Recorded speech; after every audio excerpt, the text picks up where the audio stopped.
Hi guys and welcome back to my channel. Today's recipe is going to be of shakshuka.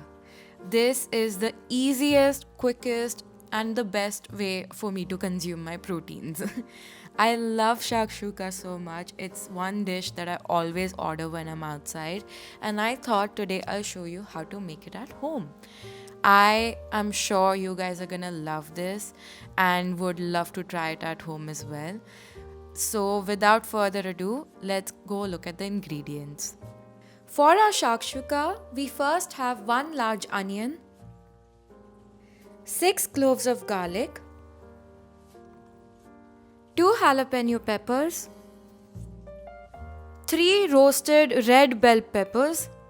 Here I have used the canned ones, but if you do not have them, you can go ahead and use fresh red bell peppers too. 2 tablespoons of tomato paste, 1 can of chopped tomatoes,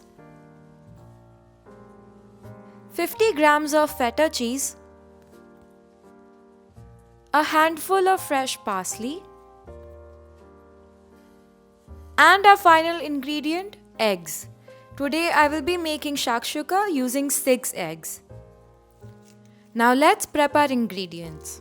First, I'll go ahead and thinly slice our onion.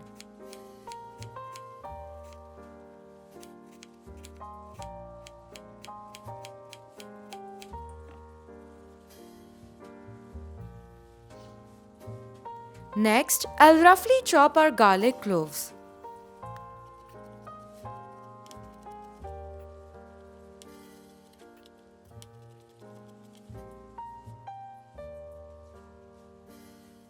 Followed by slicing our jalapeno peppers.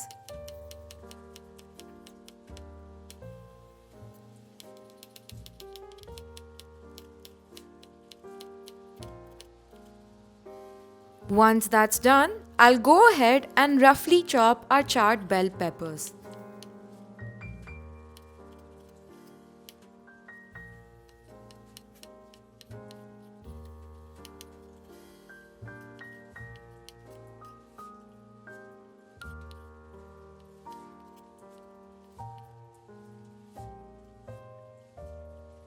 And finally, I'll roughly chop our parsley. Now that we have all our ingredients prepped, let's start cooking our shakshuka. First, in a heated pan, I'll go ahead and add 1 tablespoon of olive oil, followed by 1 teaspoon of cumin seeds. Next, I'll go ahead and add a sliced onion. Saute the onion well and let it sweat down for around 3 minutes.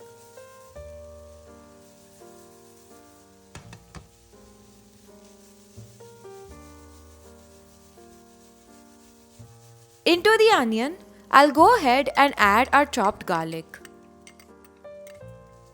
followed by slices of jalapeno peppers. I'll make sure to keep a few slices for later as I'll be using them to garnish. I'll go ahead and add a pinch of salt to help our onions cook faster. Stir all 3 ingredients around and let them saute. While our onions are cooking, I'll go ahead and prep our tomato puree. I'm going to add around 2 tablespoons of water into our tomato puree and stir it around and keep it aside till we use it.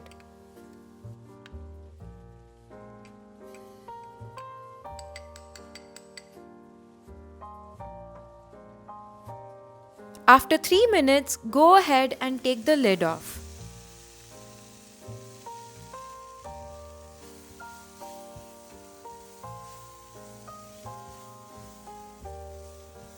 Stir the onions around, and now it's time to add our charred bell peppers.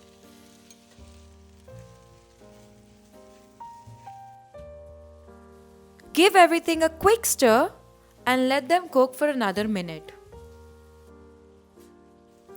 Once the peppers are cooked, I'll go ahead and sprinkle some of our cut parsley.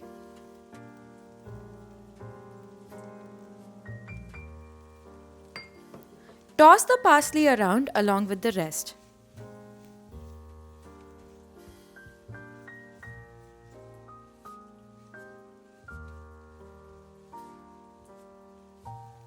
Next, I'm going to go ahead and add our diluted tomato puree.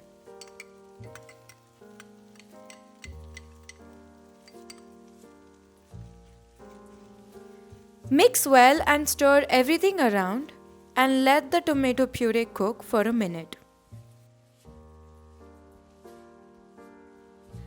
I like to keep spices minimal in my shakshuka. So I'm going to go ahead and add 1.5 teaspoon of oregano, followed by 1 teaspoon of crushed chilies or chili flakes, and I'll add the rest of the salt. Stir the spices around and mix everything well together.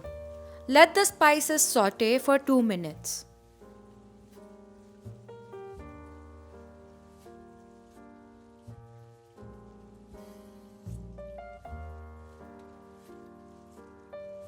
And now it's time to add in our chopped tomatoes.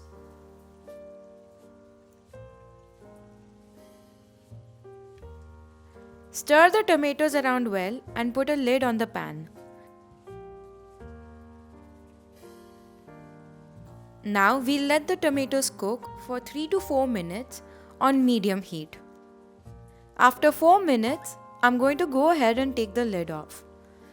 Now our shakshuka base is fully cooked. Now that our shakshuka base is cooked, it's time to add in eggs. I'll go ahead and first create small 6 wells for our eggs into the base. Next, I'll crack open each egg and add into those wells.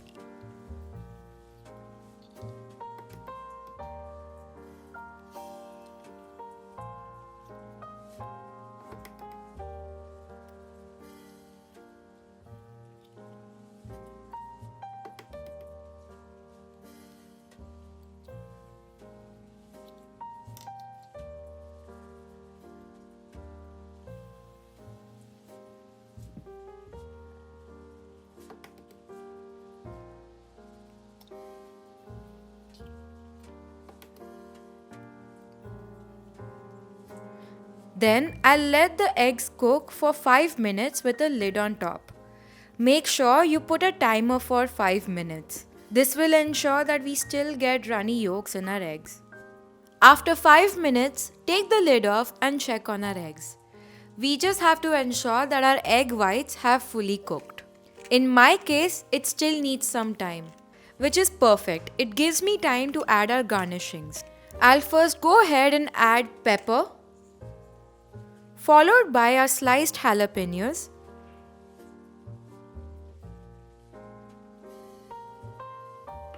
chopped parsley,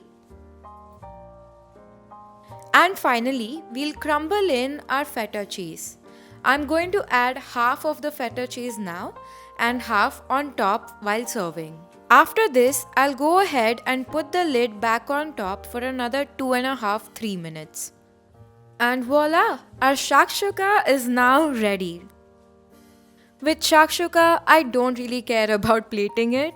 I just like to dig in with warm sourdough bread. But before digging in, I'll go ahead and add the rest of our feta cheese. This easy, quick and super healthy shakshuka recipe is literally to die for. It's packed with protein goodness from eggs and so many fibers from all the veggies we've used. I really hope that you guys try this recipe at home. You can literally make this for breakfast, or I generally also tend to make this for very lazy dinners. I hope you guys enjoyed this video. If you do try this recipe at home, please let me know in the comment section below, and I'll see you guys in the next video. Until then, stay happy and stay healthy. Bye.